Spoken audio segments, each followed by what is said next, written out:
Hi guys, Righteous Rhema here, giving you your written word of the day. If I have a little list, it's because I have my retainers in.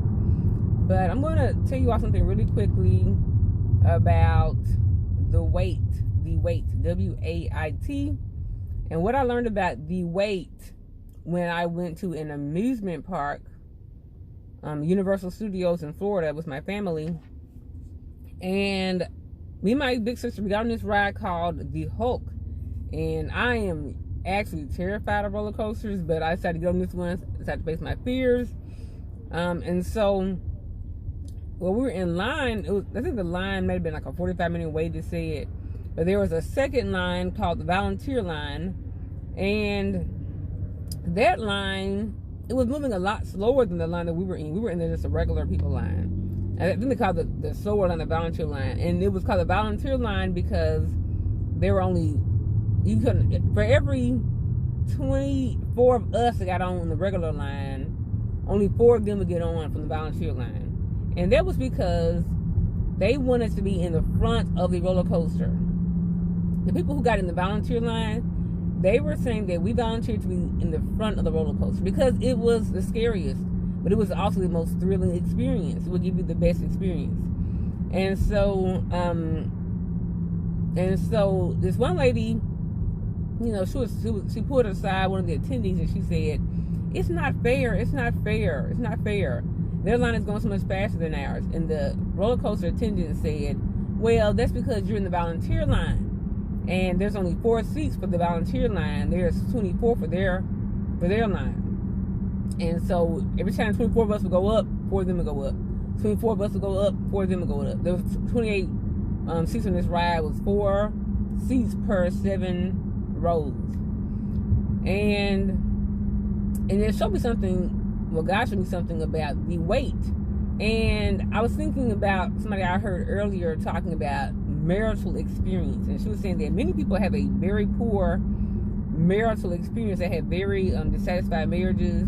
You know, the 50% divorce rate in America goes to show that a lot of people who are having a marital experience are not enjoying it.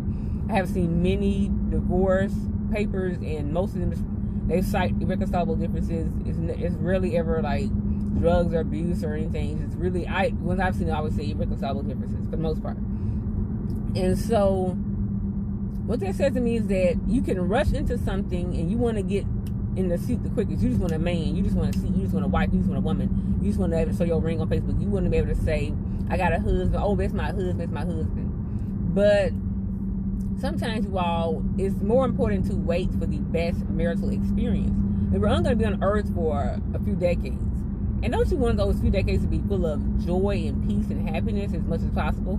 I mean, you know, of course, every relationship will have its ups and downs, have good days and its bad days, but why would you want to go into something, rush into something to give you a bad marital experience? Most of the men are the ones who propose, but 85%, I think Kevin Samuel said, 85% of divorces are initiated by women. I'm sure that's, you know, you can check that online. So that means the men are getting you into something and then you're rushing to get out of it, you know. And it's just like, why would you rush the first time? So I'm sitting here, 36 years old, single woman, never been engaged, never been married, never been in a really long-term relationship, never, you know, shacked up or cohabitated with a boyfriend. So, just people may be wondering, why are you not married? And I'm like, I'm waiting on the best marital experience. And I need to be the best person I can be, because I don't want my husband to wait for me and not be a bad time. You know, if I got a nasty attitude, if I got poor communication skills, if I have poor conflict resolution, if I, don't know how to submit, I don't know how to be kind and, be selfless. And, it's like, you have to work on yourself. You're going to be a bad experience. And so instead of you trying to rush to get in the seat, make sure that you are what it takes to have a good marital experience, and then give God time to make your husband, and give your husband time to make him who he needs to be in order to be the best experience for you as well. But it's time out for rushing into marriage. I mean, just want to get in the seat. And so this woman, she probably had to wait 6 or 7 times longer than the rest of us did, but she had the best experience, no doubt. When she got on the roller coaster, when she would go up, she would see nothing but sky. Nothing but sky. They climbed up the, you know, the rail. And then when they went down, nothing but you just saw a plunge. Now, the rest of us, we saw heads. I mean, we could look up and see the sky, too, of course. But we could, you know, look to the side and see the whole park, the amusement park. But with her, she could actually see, like, the world. She could see everything. And so, if you marry the wrong person, or just even be yoked up with the wrong person, whether it's a church or a job or a friendship or a roommate or whoever, it could be a prison or it could be a passport. It can be a prison or a passport. And there are so many people who are in prisons. I mean, they are miserable. They are like, why did I do this? they hate that they did it because they did not wait.